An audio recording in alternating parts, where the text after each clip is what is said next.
Hello and welcome back to a... Damn you, water. For an advert why you should quit smoking. Sorry. Let's try that again. Yeah.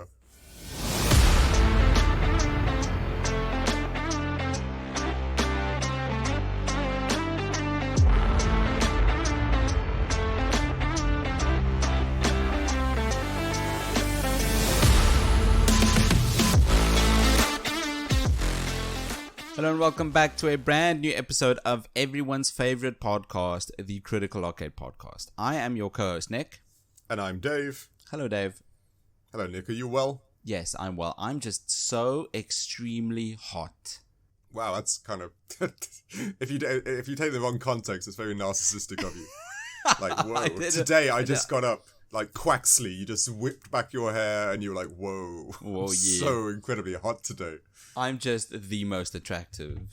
Yeah, well, I'm guessing you mean temperature. Yes. I don't... Yeah. For those that don't know, the Southern Hemisphere still exists. Wow. Oh, man. The world tends to forget about the Southern Hemisphere. But really no, around Christmas time, an entire 50% of the world has hot weather and not cold weather. It is so... super hot. It is just insane. It is insane. For those of listening who don't know where we are based, we are in South Africa.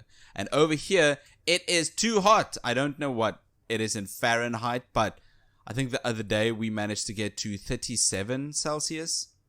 Yeah, I think, I had the same, 37, 38 in the car, yeah. It is just dumb. It's dumb. On the baby monitor, at midnight, our kid's room was still 30 degrees Celsius. Midnight. And ladies and gents, the whole aircon culture hasn't really hit South Africa as much. No. In America, every shop you go into, every hotel, motel, doesn't matter what, you got an aircon unit chilling everything down. Yeah, they've got AC. Yeah, we have fans. That's it. Like every room has a fan plugged in. Because that's all we can afford. Yeah, because the economy and everything. And I think, do brick houses not heat up more? Strange enough, I was looking at this the other day. It will cool down your room as long as you've got a through draft going through your room. If you close the door, the fan will only cause you to evaporate the sweat off your skin cells faster, but it won't actually decrease the temperature of your room. Is this a fan, right? Yes, this would be a fan. I see. Okay. I'm wondering if houses made of wood would cool down faster. This is a tangent. This is a tangent. None of this matters. It'd be intriguing to know. I don't know. Maybe it would. But anyway, it is extremely. The heat over here is just insane. Too much. No. It's insane. But let's get started with the game we played for this week. Funny enough, Steam is also... I knew that was coming. It's also hot. Is also hot. Wow, ultimate segue. Yeah, what? That was a great segue leading into it. Yes, I think so too. Dave, how would you tell us what we played this week? Steam is ultimately hot, and if you hadn't guessed it yet, we played a game called SteamWorld Heist. Originally out on... I didn't know, but originally out on the 3DS consoles and stuff. That was the first platform, 2015. Oh, wow. Go on, sorry. I did not know. So it first released on the 3DS? Yeah, they actually aimed their stuff at the Nintendo consoles. Oh, whoa. And of course, SteamWorld Heist was actually a sequel, or not a sequel, but the second game or something. Oh, no, I don't know. Actually, they've developed quite a big world. All I know is their first game was actually SteamWorld Tower Defense for the Nintendo 3DS as well. So they aimed at the handheld, right? Yes, it does seem like it, but this is the third SteamWorld game? Is this the third one? Because they got the third one. Yes, the second one is SteamWorld Dig, which is like a Spelunky or Terraria type game. Very much different to Tower Defense. And then the third one was SteamWorld Heist. Just throwing up the gameplay again to something completely different. Well, they found out. Like, I was reading up about the company. The company's called the developer. Sorry, is called Image and Form. It's Swedish. Yeah. I always like to see where they come from. And they originally just did about a bunch of edutainment games. You know, games where you learn how to do maths or the shapes and stuff like that. And they teach you at the same time. Yeah, exactly. And then arguably, the entire Yakuza series is edutainment. Arguably, you'd be correct to some degree. It does teach you how to play freaking mahjong and a bunch of games that are just too hard to beat. And teach you about the Japanese mafia. That's true.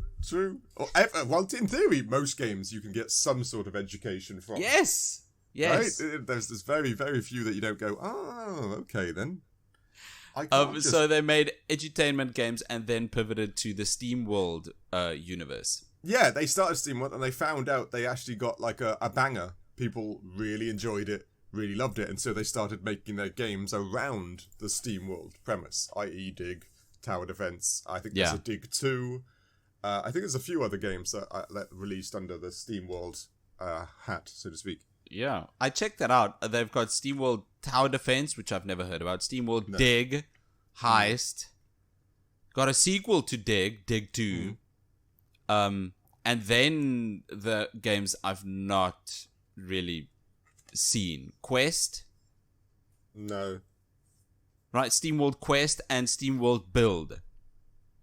Oh, is that kind of like a Minecraft aspect to things or something? I think so. I don't know. Minecraft or My Time at Portia type game. Like, something like that. I don't know. What I do see, though, is that the developers are trying to challenge themselves to switch up the gameplay for each new named entry. I can see that being fun when you stuck. You know, you don't want to get stuck doing the same thing, so then you want to do something new. I can understand that. The gameplay changes entirely, and I think they've said that that's an objective they've got for each new named entry is just to switch up the gameplay entirely, do something completely new each time. There's the new one that hasn't been released yet called Headhunter, SteamWorld Headhunter. Oh, okay. That's just a third-person co-op game. In regards to headhunting as in bounty hunting or headhunting? Yes, I think that's just going to be a co-op bounty hunting game. That's cool. But I like it. It's so much different to Heist or Dig, Quest, Build. Exactly. I like it when they build universes, though. You know, it's always a lot of fun when you can actually take a little idea and expand it into lots of different things. It makes you feel, like I said, your decisions matter more, or you go, oh yeah, I remember you in the other game, or hey, that decision I made then did this, and that's why this is here. You know, it's always a good time. And like I said, I can really understand. You know, they did this one thing, they want to try something new. Maybe next time a card game, or next time a racer in some regards. No, that's cool. Who knows? I think it's a very cool way to go about this. But specifically for SteamWorld Heist, I think we can dive into the segments. Before we do that, I just want to say that this game is nice. I think nice is the perfect word. That's the word that came to mind. Just nice. Just nice. Oh, I mean, that's nice. Would it be? Is it more than nice? No, I agree entirely. Is this is this game just fine? That's the thing about this game. For me, this is gonna sound weird. It started off good and ended up nice, if you know what I mean. It started off like, this is great, and then I was like, oh, okay, this is nice. Okay. All right. Okay. Okay. Let's dive in, right? Let's dive in. So the narrative first. It starts with a nice intro video. It sets up the plot, the character, the setting. The entire Earth blew up. Yeah. And I think it blew up at the end of SteamWorld Dig. I'm not sure. Yes, I think I read that too. Yeah. So you play SteamWorld Dig, and it ends with the world, the Earth, just exploding, and that's where SteamWorld Heist comes in. Every settlement has now turned into a big steampunk ship, and there aren't any humans. Everyone's just a steambot. Well, yeah, Steam bots. There are other bots, but yes, fundamentally Steam bots. Oh, sorry, yes, okay. And you are Captain Piper Faraday. You and your crew are pirates, but not the bad pirates. Just the how do you explain this? The secretly good-natured, doesn't want to harm anyone, just trying to make a living pirates. Yeah, correct. And by the way, I love the name Piper Faraday. I thought that was a great freaking name for the lead character. It is. If we didn't already name our kids. Yeah. Damn it. I'd go ahead with Piper Faraday. Yeah, no, it's a cool name. It is. So you're Captain Piper Faraday with your surviving crew, Wonky, just an old bot stuck at the wheel, and what's his name? Seabrass. Yes. I'll take your word for it. You know me. It's Piper, Navigator, old guy with the shotgun, cranky. Yeah, they have their own names for me. But yeah, you're right. He's the one who survived the escape on the first mission when everybody else was being slaughtered, right? I like the characters. I do. I like them all. I think they're all varied enough. And I think that this could be the characters for any crew. Crew-based series or movies. They remind me of a crew like this. A diverse cast of characters. Let's take the Pirates of the Caribbean. Yeah, did you ever watch Firefly? I don't know. I was gonna bring up Firefly. I was gonna bring it up. I'm assuming you've watched Firefly. I have watched Firefly, yeah. Damn it, I've not. Have you not? You'd like it, I think. It's also not super long, so it's not a bad one for you to watch. Because it was cancelled, right? Yeah, sadly. But there was a movie that tied things off, I believe. I haven't actually watched the movie. I've heard a lot of people compare this, well, not a lot of people, but a Reddit post, compare this to Firefly. Yeah. It's got the same character type things, apart from Firefly kind of had a prostitute. You've got the gun crazy one, you've got the navigator, you've got the cranky, untrustworthy one, you've got the twitchy one, the almost cliches, stereotypes type things. But you're right, they play them very well in this game too. They in steam robot form. Yes. Which is it's very cool. And you, like I said, you play games long enough, you see them and you go, oh, that's the tank, that's the sniper, stuff like that, right? When you get to a certain level, you can immediately see the roles that certain characters are supposed to fulfill in a party. Yeah, exactly. Support, assault, DPS. Well, DPS and assault are the same thing. Tank character, there are quite a few. Yeah. And like I said, they whip them in there, and story wise, I know this is one of the things, right? The story, as I got on, I cared less about. I don't know if you had the same thing. I got on. We beat all there are 4 factions, right? Sorry, there are. Yeah. What was it? The Scrappers, the Royal Space Force, Vectron. The Vectron Hive and the Cowbots, which... yes. Right? Spectron, the Vectron Hive. Yeah, the Vectron Hive, sorry. Yes. I defeated all the Scrappers, defeated the big boss, which was fun, and then we went on to the Royal Space Force, and it got to the point where I was just clicking through the dialogue, because I'm like... Is it me? Did you enjoy the story more? Maybe it was just me. Okay, the story less so. What I did enjoy was the setting. I couldn't really care that much more for what was going on in the setting. Right? I really couldn't. I was just like, oh, okay, next section. All right. Yes, okay, we've defeated the pirates. Yeah. Now we're fighting the royalists. Okay. All right. And I swear it didn't give you much reason to be fighting the royalists. No. It was just like they were raising taxes, so we went to their part of the galaxy, and now we're just also shooting royalists and stuff like that. I was like, oh, all right. But fair enough. Extremely illegal. Yeah, it's very true. It's very true. It's not like you can try and... The moral compass here is... I know you're trying to kind of do the right thing, but... You're still just shooting and quote unquote, killing the police. But by all accounts, even in this game, when you die, you just grab the robot remains and then build it back together again when you're back. So in theory, no one's actually dying. True. But it's one of those things. I read further that the Vectron Hive, they're actually the big bads from the other games too. Oh, really?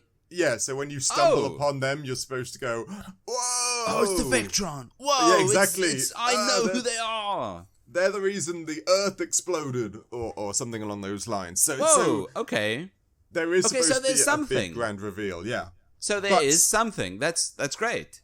But with that, every procedurally generated mission and stuff like that. Well, to some degree, the plot points of those missions are kind of set points. I just kind of cared less. I liked shooting. I liked the missions, but I just really didn't care why I was doing it. The gameplay was fun. The setting was unique. I like that. Exploded Earth, steambots, ships, whatever. Mm-hmm. But the progression of the story, you're right. Not much. I don't think this was the focus point for this game. Yeah, and fundamentally, would you define this game as a casual game? I always find the definitions a bit loose and stuff. Is this a casual do one mission whilst you're on the train or whilst you're waiting like in the doctors? That? Yes, so, yes, totally. The narrative... I think most casual games for most people would be, I don't know, Candy Crush. Yeah, I always... Farmville. I agree, but I swear that's starting to evolve. Casual gaming is turning into a quick round of, I don't know, the finals. And I don't mean it... Oh, wow. I don't mean it in the context that you can do it anywhere, but people are finding if they got 20 to 30 minutes spare, they do a round of a game or pick up a game and spend that 30 minutes doing that. Part of me kind of sees that as casual gaming. I get why you'd think that. I'm gonna have to disagree though, because I think there are still millions and millions of people who just play the free game on the App Store. Yeah, I don't mind that. I think that's what's considered casual gaming, but I do also find myself sometimes being just a casual. I usually call the gamers we call gamers core gamers. Yeah. So I think there is a certain part of core gamers who just want to sit down and play League of Legends or a game of Fortnite and call it a day. Yeah. I don't know what to call those people. But I do think that there is a group of people who would take their Switch and just play a round of this and then and they've had enough. No, it's such a sticky wicket to me. I know it's really a weird tangent again. Is Honkai Star Rail a casual game then? Because you can play that on your phone. Yes. You can do it as much as you do Candy Crush. It's free. You could have a round or two, and the gameplay loop is short enough. Yeah, I don't know. I don't know what that. Like I say, I get confused with what's actually defined as casual gamer or like you said, a pure gamer or a a core gamer compared to casual. I say the lines are getting very much blurred nowadays. I think so too. I think so as well. I think this is definitely a conversation we can have in our post show. I agree. Yeah, I agree. If anyone's interested in hearing us talk more about this legitimately interesting subject, check out our Patreon for our post show and support us on there for more content like this. Anything else narratively? I really don't have anything else written down. No, same. I'm a really big fan of the setup, but not the story. No. This is very reminiscent to Firefly, an excellent space western, and that is it. For indie games, right? For our Indie 500 series, indie games usually tend to focus on one or two segments, and in this case, narrative isn't one. Yeah, I agree entirely. And it was, like you said, we've said it in many other indie games. You can see where they put the love, and you can see where they patch up the rest, right? Okay, definitely. And visuals, I would say, is one of the places where they add their love. Yes, definitely. Yes. the fun, almost comic style steam robots in the aesthetic.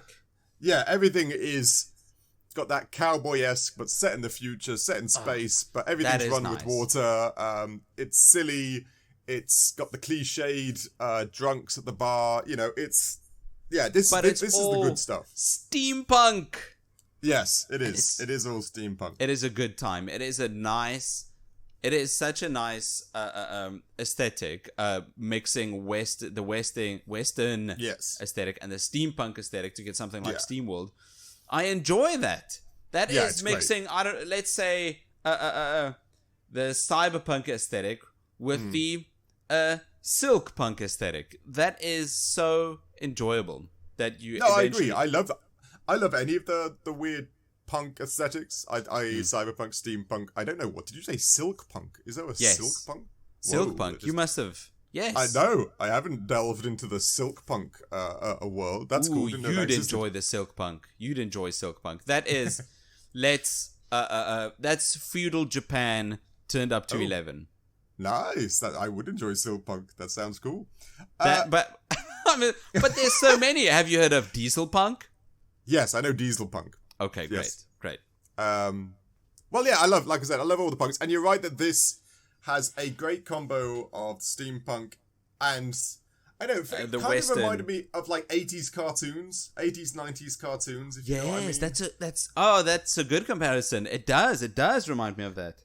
Not that I was there for 80s cartoons. No, exactly. But you hit the 90s. You had some 90s cartoons, didn't you? Yes. But yeah, it's got that level, that like comfort viewing, if you know what I mean, of those types of cartoons and the era of those cartoons, and even the silliness.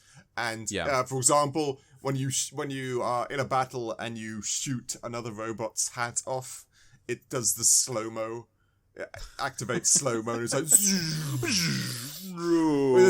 and you just see his fedora fall on the ground or something like that. That is, it's got the silliness. You're right.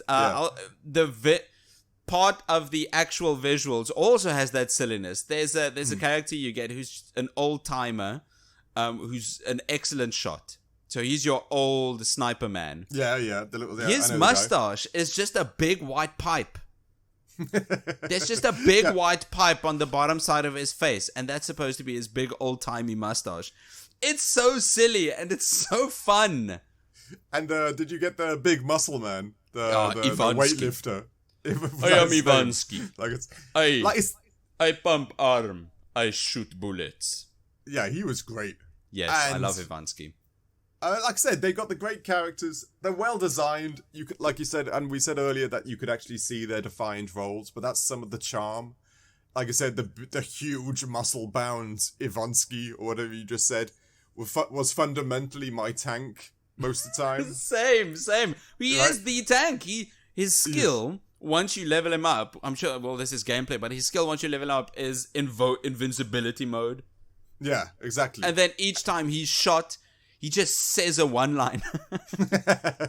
Yeah, this is the charm we're talking about. It's got that weird, like, did you ever watch Rocko's Modern Life? You probably didn't. Of course. You did? Yes. Wow, you did get some 90s. It has, I know, those vibes come off through this game. And let alone, there's also over 100 different weapons, which is a lot of fun.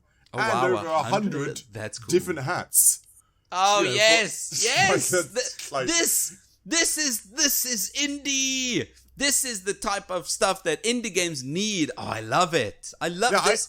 Oh man, if everyone is moaning about the passion has exited the gaming sphere, there's no more passion in gaming. It's all about money. Play indie games. Indie games. Do it. I genuinely didn't know over 100 hats existed. But, I knew they existed. I couldn't name more than 3. But it genuinely did. Somebody, I wouldn't say painstakingly, but somebody took the time to edit all these different hats for you to collect. There's doesn't give you any defense, doesn't give you evasion. It's just literally so you can start your own hat collection in the steampunk cowboy world. It's great. Did you know? I'm going to add this in value for money. It definitely raised the points, but in value for money, there's a DLC just to add more hats to the game. No. Yes. There's an entire DLC that's just a pile of hats. See, that's funny. That's that weird 80s, Yes. 90s cartoon humor. It's like, yeah, get the DLC tomorrow, and you'll get access to 200 more hats. Whoa! Oh, game changer. A lot of people are gonna see that as, it's just more capitalist. Predatory tactics. Pay $10 for more hats. Yeah, it's the horse armor, isn't it? Horse armor. It's the horse armor all over again. But this is so cheap. I think it's $2-3 for 200 more hats. If you enjoy the hats and you want to support the developers, okay, I'm getting into value for money territory. Let's get back to visuals. I enjoy the visuals for this game. It's smooth on the eyes. It's silly. It's not even like the entire game. It's just scrapper ships. But you've got scrapper ships, royalist ships, and the Vectron ships, right? That's where the bulk of the game is. These ships. Right. Yeah. And they look distinct enough for me to know immediately which one I'm on. Yeah, and you could see where the money was going, and like the class system, right? The steam bots, the scrappers were just trying to stay alive. Royalists were the bullies, just think themselves better than everyone. All their ships were clean bought and their modern. car. 100%. Yeah, exactly. And of course, the Vectron were the super advanced. The real robots, right? Yeah, the real big bad. It's such exactly. It's such a. It's not an old story beat, but it's definitely been done before. Where you think you're fighting. You think you're fighting the enemy fleet, the royalists, or even the scrappers, but in the end, it turns out that the real enemy is this mysterious faction that's been hidden away for millennia or centuries. It reminds me of Mass Effect. I was thinking Mass Effect too. Yeah, and Game of Thrones. Oh, okay, the White Walkers. Yeah, exactly, the White Walkers. The humans are just squandering for land. Meanwhile, the White Walkers, or is it the Geth? Oh, yes. No, and the Reapers. The Reapers, but yeah. Yes. Meanwhile, the White Walkers and the Reapers are just gonna kill everyone and take it for themselves. That's who the Vectron remind me of. Yeah, that's very much kind of their personality, and by all accounts, I do believe they were the purpose that Earth blew up in the first place. So yeah, they are definitely the big bads, or the mysterious evildoers in the background. So yeah, and they come across that way. You're right. So the entirety of SteamWorld Heist is actually just the bad guys already won. You now need to fight the bad guy who's already won. Ooh, this is Final Fantasy VI. Yes. Yeah, to some degree, that's true. The superior Final Fantasy. I'll fight anyone who doesn't think so. Well, yeah. Well, that's going to be quite a queue of people, Nick. I'd start your training arc now, by all accounts.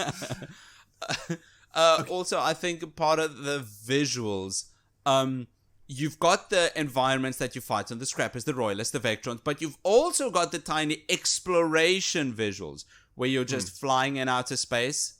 Yeah. Which is very, very bare bones. It is. It's just reminded me of a board game, right? Remove this cursor from here. You're right. I didn't even think about that. Space, it does look like a board game. And another thing, visually, there was one grey area which I don't know if I enjoyed or not. Ooh, okay. And that was the randomly generated aspects of the ships. Did you not like that? There were times where the only place I could go was down a ladder. Yes. And at the bottom of that ladder, there was just 7 robots. Okay. And so I was pinned down basically at the beginning of the level. I get it. And this was only because of the RNG of the random generated. Most of the time it was fine and it was different. Yes. But sometimes it would put you in a situation that was incredibly hard to win. And for no real apparent reason. I guess because this is unintended by the developers, this could be a performance issue. Yeah, it was a weird... There was, this game... is okay. It gets a little bit more difficult as you continue. It's nice. But some of the things, like, I understand the random generated ship things. It makes it different. It makes it, like, I'd argue with it makes it easier to make. I don't know how these things work, but... Me neither. I think it just adds some replayability. Yeah, right, that's the main purpose. But so, yeah, I was a bit grey area because a lot of it works perfectly fine, but sometimes the RNG just really screws you over and kind of makes it almost, some missions almost near impossible to complete. Thankfully, I didn't get in a situation like that ever. I think the RNG was a bit kind to my playthrough. Okay. Unlike yours. So, there were a couple of times where my crew just died. They exploded. But that was well into a mission and completely my fault for not thinking. So I don't think the RNG bothered me that much. But I can totally get your point. Yeah, it's like I said, I say it's a grey area. I don't think it's entirely wrong because it was fun when it was fun. Yes. You know, the different areas, the different mission types and stuff like that. It really was a lot of fun.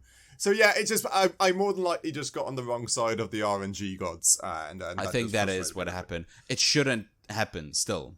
No. Anything else visually you want to talk about? No, that's it. We can move on to audio. But audio, one thing I just want to immediately point out and just say is Steam Powered Giraffe. Does that mean anything to you? No! What's Steam Powered Giraffe? I've heard Steam Powered Giraffe. What is that? Steam Powered Giraffe is the main band of this game. Band? And yeah, you know when you went to the pubs and stuff like that? Yes, to Gats Bar. Yeah, the live band, that was Steam Powered Giraffe. Really? They did the music for this song, and it was what some of the bands you heard are actually singing, right? Actually, audio was coming out. It was literally robot versions of themselves, or Steambot versions of themselves. No way! Singing their songs for this game. That's cool. Okay. I am anyone who's looking for the passion in gaming, it's with indie games. Listen to the Indie 500. And the songs were actually pretty good. I've got that down on my notes as well. I was sitting at the bar just listening to them sing, and I was like, all right, this is actually... This is nice. Because it's kind of devoid in a lot of audio in regards to spoken. You have the narrator that speaks, but when you play the game, it's all text. And then you hear a song actually being sung in the bar. With words? Yeah, I was drawn to it, like, oh, okay, this is cool. And so I literally listened to the whole thing. I was like... And they are actually genuinely, they are a steampunk band. They are relatively famous. Steam Powered Giraffe. Yeah, I know, Steam Powered Giraffe, which is also another brilliant name. That's just insane. But I've got it down on my notes as well. The music is fine, nothing grand or extravagant. The only exception is the music at the bar. Right? It's so cool that we both got that. That we both noted that. It just goes to show you that the music that they make, real bands make for games like these, do have an impact. Yeah, exactly right. Because it even made, the bar music even made the other music feel a bit more stale. You know, the overarching map, the board game aspect of it? Yes. The music there was boring. And it's just general space exploration music. A synth here. Yeah, exactly. Theremin there.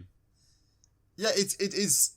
That was, it's like I said, when you compare it to apples and oranges, it just makes the other music seem sadder. And like even was there any music during the battles? I know it's a weird thing to say. Of course there was. Was there? Of course there was. Yes. I kind of like the combat music, especially those for when you're fighting scrappers. Can't even picture it in my mind. And I played hours of this game. Granted, I was engaged in the shooting and everything else involved. Was the battle music good? I like the battle music. I'm hesitant to call it good, but subjective Nick, liked it. It was very percussive. Oh, okay. As in regards to kind of vacuums of space and shooting things and having the reverb and stuff, echoey type. Yes. So when you were battling the scrappers, it sounded like for the music there was somebody constantly on drums banging on different things. And they didn't even sound like drums. They sounded like you were banging on cans and barrels and boxes and floors and stuff.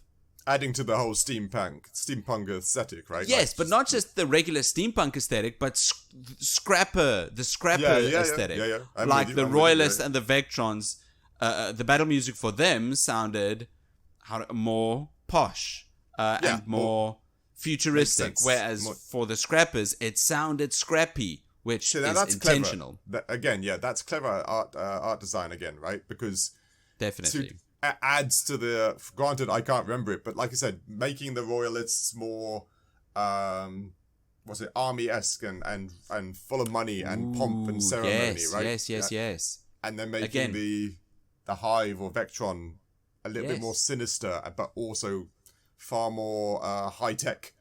I feel like a broken record for saying this on every single episode.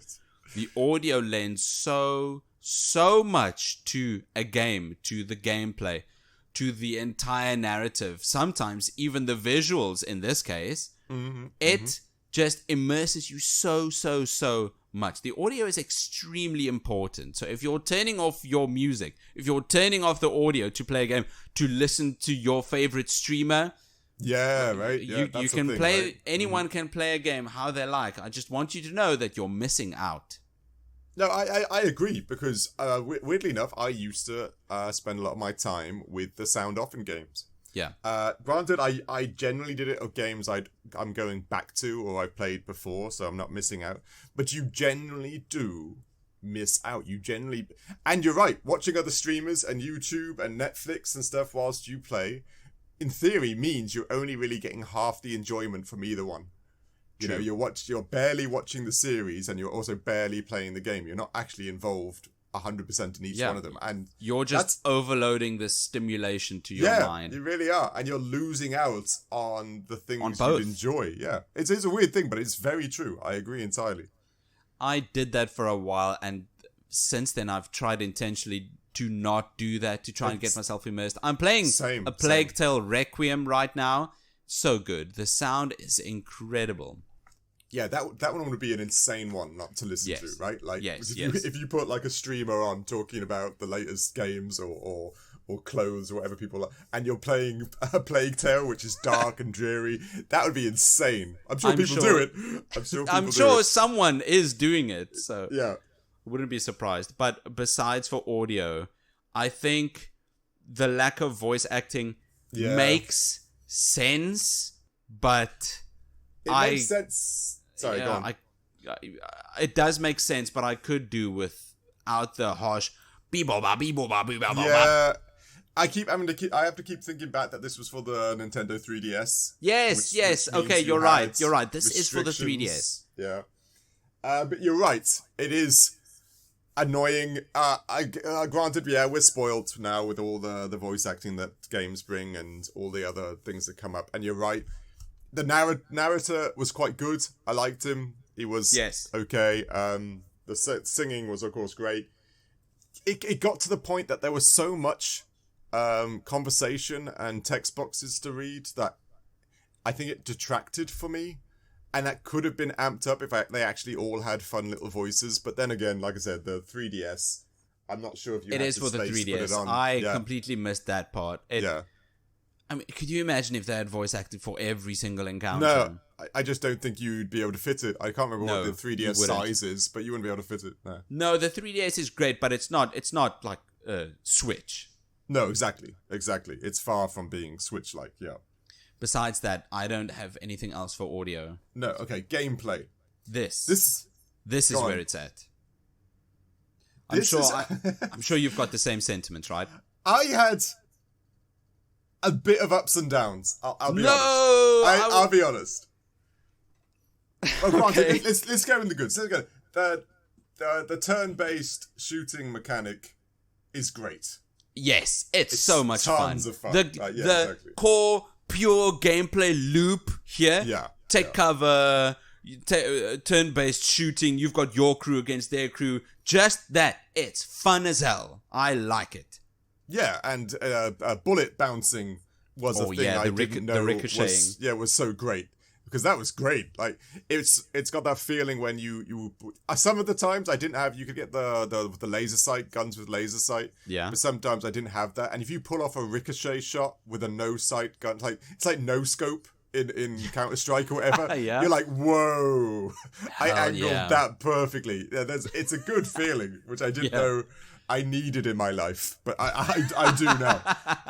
The game, the shooting and the turn-based thing, it's very well made. It's very well balanced. It's tough when it needs to be tough. It's granted, the game had a good level of difficulty as you played it, and they did that. I really thought so well. too. Yeah, right. They really had.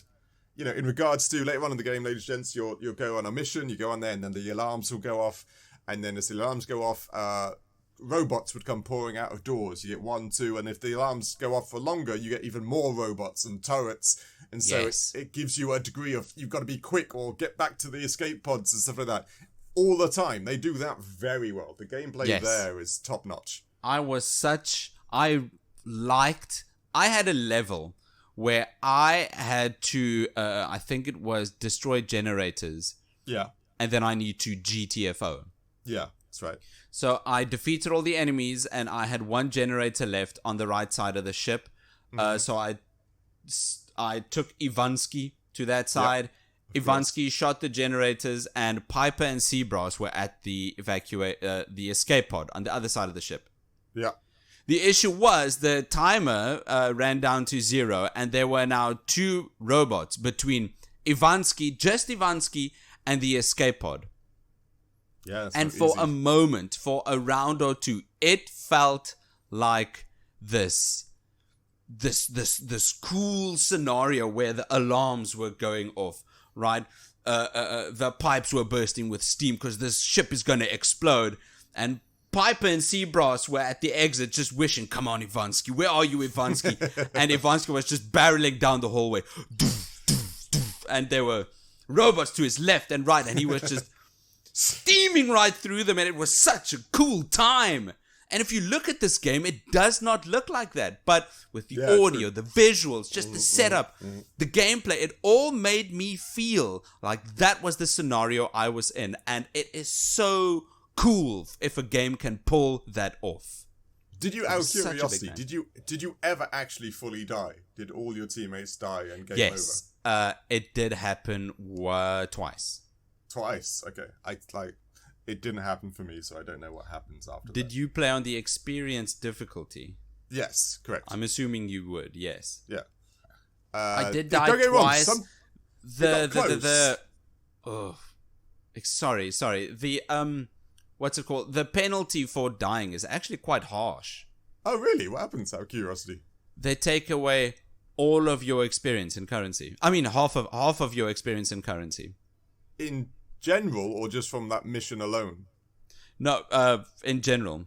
Whoa, that is a big that is a handicap and a half. That is damn. Did I say experience? Yes. No, not experience. They take away half of your currency because if your water. Yeah, if you've saved up 4,000 gallons of water, you immediately lose 2,000 gallons. Okay, damn. Okay, yeah, I'm with you. That's harsh. Like I said, there was a proper penalty. That actually segues to one part of the gameplay, which I thought was kind of pointless. Yeah. Did you not notice that every time on the board game you go around and then you'd have these random gun shops, or there'd be a gun shop at the bar, or something like that, and you'd go there and you go, yeah, gun shop. Let's see what I can lock to see what's awesome. And then you go there, and every single time the guns that were on display were worse than the guns I'd already had. Because, ladies and gents, when you complete a mission, you pick up salvage, these swag bags fundamentally, and you have a random chance to get basically rare loot, epic loot, and just water. And so every time you get about 4 or 5 bags from each mission, and you might pick up a good gun, a good accessory, or just water. And everything I won from that RNG was always better than anything for sale. Correct. Except for inventory space. Yes, that's super useful. So I just that's very handy. Yeah. I'd say 1 out of every third loot sack is a weapon or an item. Yeah, I agree. Yeah. But then I thought it was kind of pointless. Like, you're supposed to go to a shop and see, like, the BFG or the portal gun, and it's supposed to be 60,000 water or something like that. So you're like, yeah, I gotta go get that gun. I gotta do the grind. But everything at the shops were just always kind of worse. Yeah, go on. I'm gonna have to just disagree for a single case. Yes, this happened to me as well, except one time when it didn't. There's a certain part of the map where you need to have a level of reputation for you to pass. And behind this gate, there is a secret. It's not really a secret. It's just behind a gate. Gun shop. Yeah. From a lady called Nana. And Nana is selling some high-end loot. The first gun she's selling is this type of sniper revolver. Okay, yes. And it was 2,400 gallons of water. So I saved up to go buy that sharpshooter for Piper Faraday. I did it, I bought it, I equipped it. And only when I started did I realize that the prerequisite to use this gun is you need to move it before you move for the round. That's right, yeah. That's why Which is stayed away from those guns. Horrible prerequisite. Yeah, I read that, and I know exactly what you mean. None of my robots use those guns because I just thought, whoa, that's insane. That's so bad. So I thought, okay, this one time, there's a good gun. I'm gonna save and buy it, and I did. And it's not a better gun. It's a worse gun. That was a disappointing tale. I thought you were going to say, and then I got this gun, and it just opened up the game. Yeah, I just destroyed the scrappers. Yeah, but that's right. That's just. I don't know why, but that just seems a really weird way of doing it. Why wasn't all the guns for sale epic or legendary or whatever, so that you had the grind or you had? See, it just made no sense to me. Same. I think it's trying to incentivize you to game for your gun. You know what I'm trying to say? To go into combat encounters and get your gun. But shouldn't it be half and half? Yeah, I agree. They got the balance well off. It was just not. Yeah, that was just a miss amongst a bunch of hits. That was just. I didn't even realize, but I think so, and I agree with you. But besides that, though, the combat encounters, which by far is the bulk of the game, is great. That gameplay loop is fun. Oh, and I forgot to mention, I was going to say this in visuals, but I forgot. You can shoot body parts. Did you notice that? What? You could shoot body parts? You could shoot body parts. Did you notice on random occasions when you shot the legs of the robots, they would actually say, damn, I can't move now, or something like that. You actually, if you shot the joints of their knee, you would disable their ability to move around. Oh, yes, this happened to me a ton. Yes, and I believe there were other body parts you could do that would slow them down or reduce their aim as well. Okay, if you hit their arms stuff. I just always went for the head. Yeah, same. Like in these games you do, right? And that's how you get your critical hits as well, yes. I believe, in the game. So that was cool. I thought that was a cool little clever mechanic. If you really did want to go an extra level of strategy, you could go underneath them and disable their ability to move. Very cool. Which would have been handy with those big, like, assholes. Those shield enemies. The shields. Yeah, God. The worst. I hated them. Same. I don't. I never you can't move past them because they take up an entire hallway. Exactly. They drove me mental, those things. But that again, that's a good game design to have a big brutish tank enemy. It's a challenge. Yeah, exactly. It's a challenge. It increases the difficulty. That's good game design. And I think the game design for this game is very good. Basic, very basic. But good. I enjoyed the gameplay loop. I like that the missions were, let's say, 15 minutes in length. Exactly. Yeah. You could play 15 minutes, and then you're back at the space map. You could do it again, or you could turn it off. And that's what you meant with casual gaming, right? Yeah, exactly. Yeah, exactly. And of course you get the star system, just like Angry Birds or any other game where you clear it all perfect. You get 3 stars. You do a decent job, you get 2, and then you get 1 if you do a bad job. And if you want to chase that completionist or perfection type runs, you can go back and make sure you get all the stars that you want. Like I said, that's clever. Go and back. Fun. I'm not moving on from a mission until really? I have every single star. Okay, fair enough. I went back once. I'll admit. I had one level that was a tad challenging, and I had to run to the escape pods with 1 robot left because... Oh, geez. Oh, again, man. like no, that's fine. That's valid. I made some poor choices in my decisions on the game. No, that's fine. Apart from the that, gameplay, hats. Oh, sorry, yeah. Collecting hats, if that's your thing. There's lots of hats. That's a gameplay mechanic in here. It does nothing for you. That made me a bit sad. Oh, that the hats do nothing. Yeah, you could have just had like a +1 to movement or 1 defense or I don't know. I thought you could have made the hats a bit more fun to collect than just aesthetically pleasing. I don't know. I think I get it. I think if you had, let's say, out of the 200 hats, there would be 50 that has a +1 and 5 that has a +2. Yeah. The bulk of the player base are going to ignore 195 of the hats. That's true. No, it's true. Yeah, you're going to go aiming at those. Instead of just wearing what looks nice, that's true. They're going to go for the stats. And this is a mistake that Cyberpunk 2077 did. Yeah, that's true. But You've that's got a hilarious mistake. Exactly. You've got this dumb purple and orange t-shirt, but it gives you +50 defense. Yeah, and the metal uber armor is now worse. I love that thing about Cyberpunk because it's so stupid. It's good bad. I love that about Cyberpunk. Yes. And I like the recruiting aspect in this game. Another thing that reminded me of Suikoden, like the old Japanese RPG. Yes. That there were all requirements kind of to recruiting them. You could either pay for them. That is nice. Or you had to have a certain level of respect first before they join you. Yep. And that was fun. It was always good to go to a bar and say, okay, barman, okay, saleswoman, or say, oh, look, an extra person. Can I recruit crew member? Crew member? Exactly. Question mark? Yeah, exactly. Crew member! Exclamation point. That is a lot of fun. I think the last point I've got for gameplay is I just wish that there were more mission variations. Yeah, I agree. At the moment, well, not at the moment, but for this game, all it really is go in, either shoot everyone or collect all the loot and escape. Yeah, that's literally what I wrote down as well. Kill all the robots or salvage everything. That's exactly. it. That's the only 2 mission types for the entire game. There's no variation from it. No. It's fun. It's simple. I just wish there were maybe some more variations. Like, get from the one end of the ship to the other end of the ship. Have just one whole ass mission. No, I agree.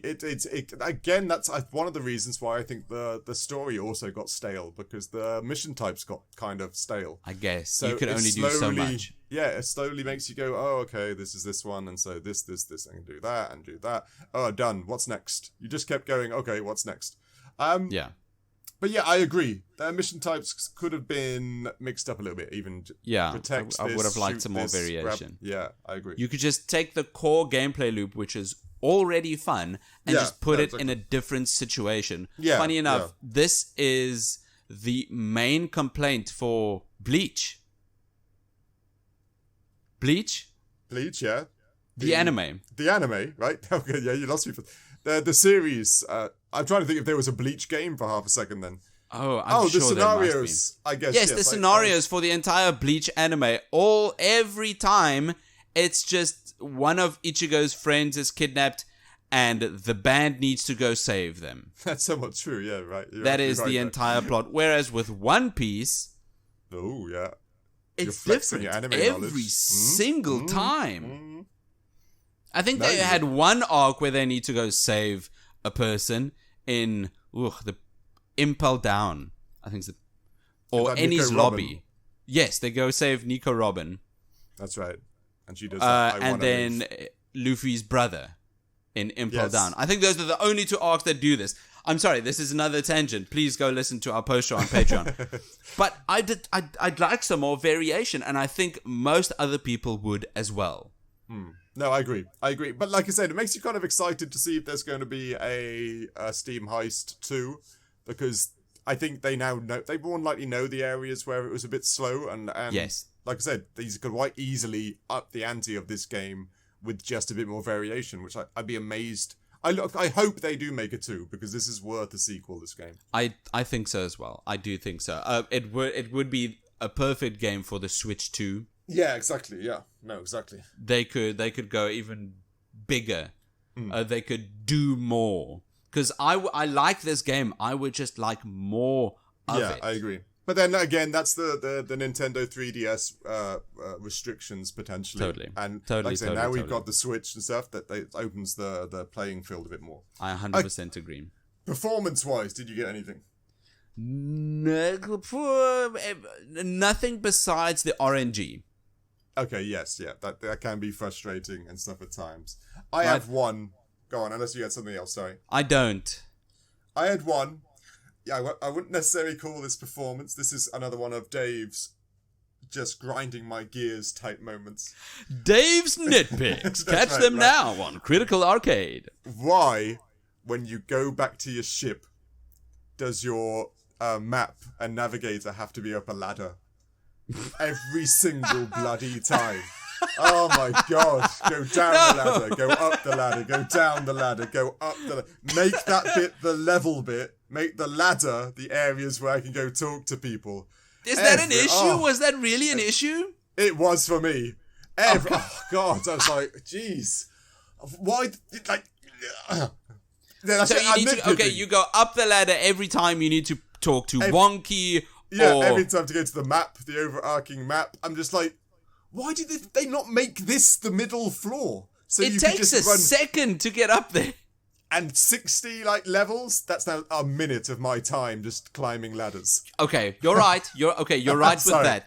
I mean, at least I am nitpicking. At least to get down, there's a ledge that you can just jump off. Yeah, I did jump off that. That's true. I'm not an insane person. So you can go to a bar or whatever and then jump off the ledge instead of going down the ladder again. Yes, but I had to climb that ladder each and every bloody time. I had to climb it. I don't know, it just bugged me. I was like, come on, I give you we're in a cool spaceship and all the other things, and of course it's small, so it'd be layered. That was bugging me.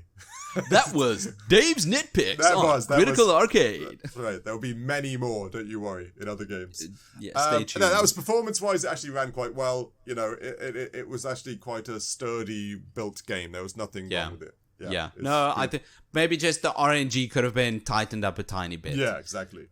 Because there are some big ladders in some of the combat encounters, and just to have a battalion waiting for you down there, not so much. Usually, though, there are side paths. You could go into the room next to you, and there would also be a ladder. Yeah, correct. Yeah. They tried to add depth to the strategy and stuff. Yeah, you're right. But the RNG could have been more polished. Okay, then value for money. What did you think? This is what did this game go for when it released? $20? Yeah, I'd say so. Around $20-$25, yeah. This I'm more than happy to pay $20 for a game like this. For a gameplay loop I enjoy as much, an aesthetic as unique and good as this. You could play on the 3DS in the car or waiting for your doctor's appointment. This is great. I paid $20. Well, eventually this game released on almost every platform, didn't it? Yeah. It's on PlayStation, Xbox, even the Stadia, which I think is dead now. Oh, geez, yeah. Nintendo, PC, you know, it is on everything for those little things. Yeah, and I agree. It's still on. I checked out Steam, and it's on $15. PlayStation is $12, and Good Old Games is $15.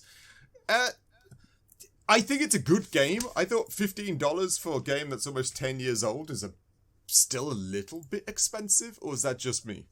I don't know. I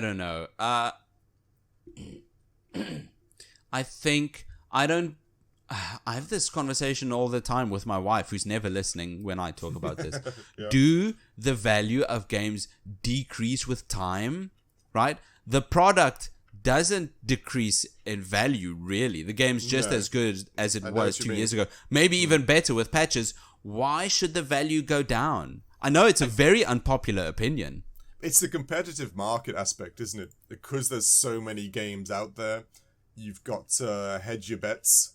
Like most things, when you've got something, you start at full price, you go down to half price, and then you want to sell. When it comes to like 10 years later, you want to sell as many units as you can, and $5 or whatever is the way to do it. Then sure, or releasing it on the PlayStation subscription, Game Pass.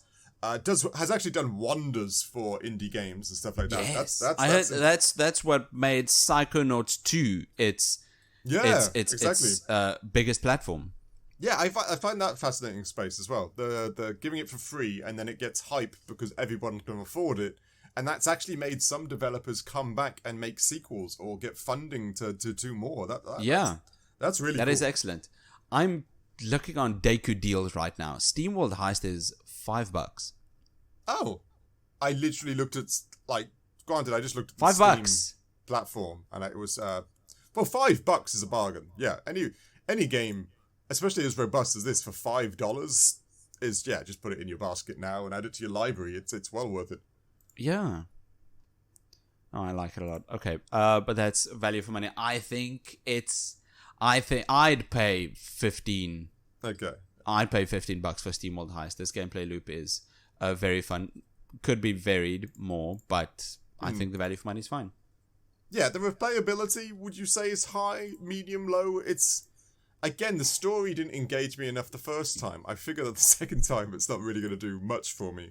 No, but I don't think you're playing this game for the story. I think you're playing this game for the visuals and the setting and the core gameplay loop. I think that's why you would play this game. I wouldn't blame anyone for skipping the dialogue, just going straight to Nana's, getting yourself some good guns, and going into a skirmish. Yeah, I must admit, coming out of this game, I look forward to the list giving us SteamWorld Dig and SteamWorld Build, or whatever the hell's the other ones. You know, it's left that good memories in your head that you want to delve more into the IP. Yes. And granted, a game like that worth $5, $10, $15 is worth your time. Like, there are plenty out there that aren't, but in that regards, I agree. The value for money is there. And you're right, it's Definitely. The gameplay loop they're catching you with. They kind of just dropped the ball a little bit with their narrative. Yes, which this is an indie game. I don't think I'm not going to bust their balls for focusing on one part and not any others. If this was something like Diablo 4 or God of War, pull up your socks. You've got hundreds of millions of dollars. Yeah, exactly. But no, this is what, 5 guys in an attic. Yeah, I presume you've always got that image, don't you, in regards to these type of indie games where it's just a bunch of friends almost ladding their PCs together to try and get this game made. But Definitely. But yeah, so that was SteamWorld Heist, something I did not think I would enjoy as much as I did. No, same. I'm pleasantly surprised. Our scores for SteamWorld Heist we put in a nice little pile on Earth, and nothing happened to it. But then, unfortunately, the Vectron exploded the Earth, so our scores were floating in space until they were one day picked up by Captain Piper Faraday, who then recruited our scores, defeated the Voltron, who disturbed their peace, and then matured into the letter grade rating of a respectable C+. Yeah, which combined to our list is the same score as Overwatch 2, which makes me just laugh a bit.